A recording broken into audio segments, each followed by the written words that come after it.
Assalamualaikum warahmatullahi wabarakatuh.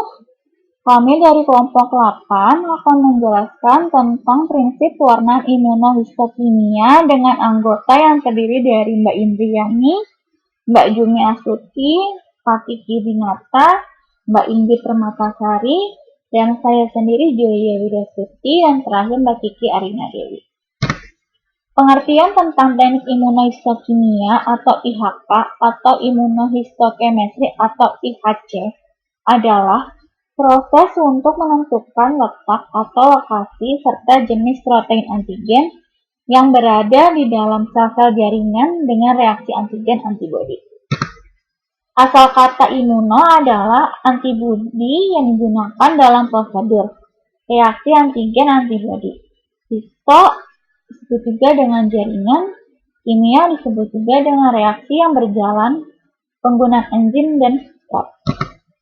Sejarah imunohistokimia ini dikembangkan dan pertama kali diimplementasikan oleh Dr. Albert Holmes pada tahun 1941. Pewarnaan imunohistokimia secara luas digunakan dalam diagnosis sel-sel abnormal seperti yang ditemukan pada tumor atau kanker. Tujuannya adalah untuk penegakan diagnosis dan identifikasi tipe sel berdasarkan detail sitomorfologi yang sering digunakan pada kasus-kasus tumor dan keganasan. Manfaatnya terdiri dari 1. Identifikasi jenis sel berdasarkan kasus. 2. Lokalisasi atau visualisasi protein jaringan.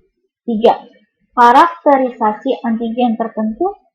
4. Menentukan diagnosis, terapi, dan prognosis kanker. 5.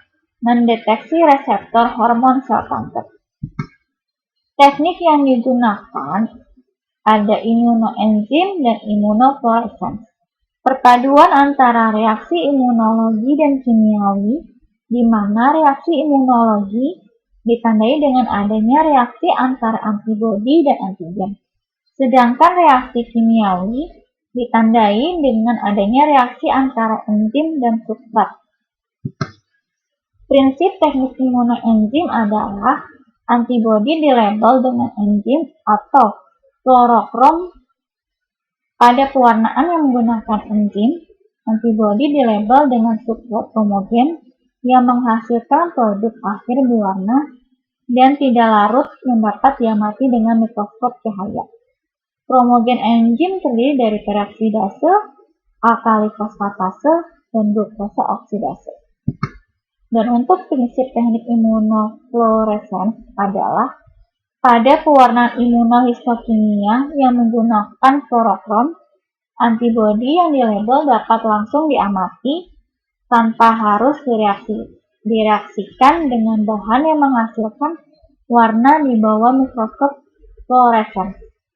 Kromogen fluorescent dye terdiri dari VITC, rhodamin, dan Texas red.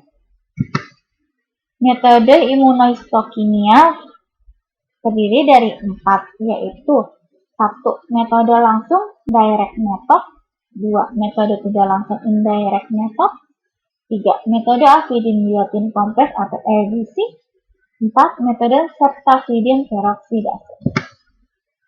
Penjelasan tentang metode langsung atau direct method yaitu 1. Pengecatan suatu langkah, 2. Melibatkan satu jenis antibodi yang berlabel atau antiserum terkonjugasi fluoxetine isotiosianat rhodamin. Cara kerja sederhana sama hasil cepat. Sedangkan metode tidak langsung atau indirect method dia menggunakan 2 macam antibodi, yaitu antibodi primer yang tidak berlabel dan antibodi sekunder yang berlabel. Lebih sensitif dibanding metode direct dan waktu pengerjaan lebih lama. Metode tidak langsung atau indirect method terdiri dari 2, yaitu metode indirect 2 langkah dan metode indirect 3 langkah. Metode indirect 2 langkah terdiri dari antibodi primer berikatan dengan antigen jaringan, antibodi sekunder berikatan dengan marker di mana akan berikatan juga dengan antibodi primer pada substrat kromogen. Metode indirect 3 langkah terdiri dari antibodi primer, antibodi sekunder yang memiliki marker enzim, konjugasi peroksidase yang berikatan dengan antibodi primer, antibodi tersier konjugasi peroksidase, serta substrat homogen. Yang ketiga, metode afidin biotin kompleks atau ABC adalah metode ini marker yang digunakan adalah enzim peroksidase yang berikatan dengan ikatan biotin afidin. Yang keempat, metode streptafidin peroksidase. Pada tahap ini, marker yang digunakan adalah enzim peroksidase yang berikatan langsung dengan streptafidin. Tahapan proses imunohistokimia terdiri dari 6. Yang pertama, deparafinisasi dan rehidrasi.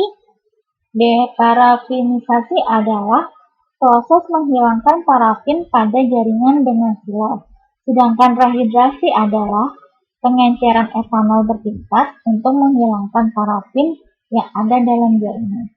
Yang kedua, antigen Petrieff adalah metode enzimatik dan head-induced epitope Petrieff atau HYAP.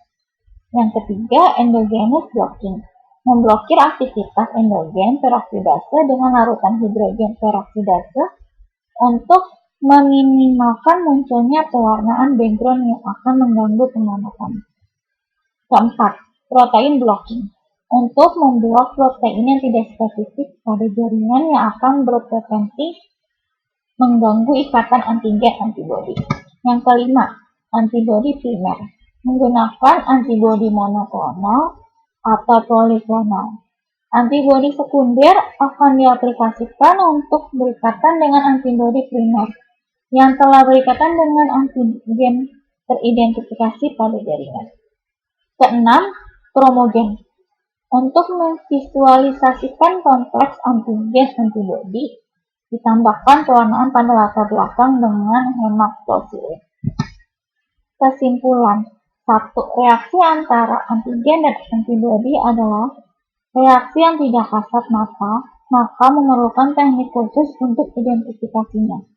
Kedua, tempat pengikatan antara antibodi dengan protein spesifik diidentifikasi dengan marker yang biasanya dilekatkan pada antibodi dan bisa divisualisasi secara langsung atau dengan reaksi untuk mengidentifikasi marker.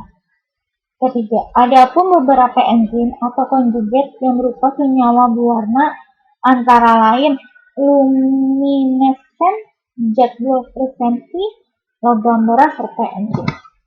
Inilah gambaran hasil pewarnaan imunohistokimia yang normal dari berbagai macam sampel.